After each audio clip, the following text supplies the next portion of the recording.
Подготовку к столетию образования Республики Северная Осетия Алания обсудил председатель правительства Борис Джанаев с членами Кабмина, главами администрации районов и Владикавказа. В плане основных мероприятий 15 пунктов. Их реализуют с прошлого года.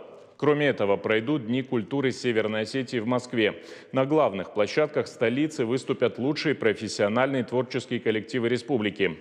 Также организует молодежный форум, посвященный выдающимся представителям осетинского народа, выставку сувенирной продукции и изделий предприятий с национальной и юбилейной символикой.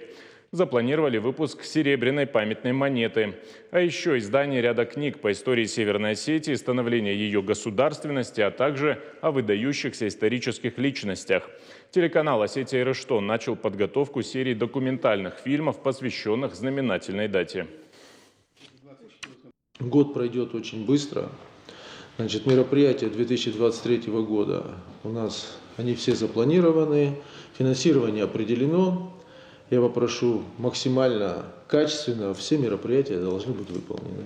Ну и также плавно мы готовимся к 2024 году. Определиться, что у нас будет проходить на территории республики, в городе Владикавказе, в районах. Поэтому прошу и руководителей районов максимально подключиться к этой работе, проработать и представить Министерство культуры.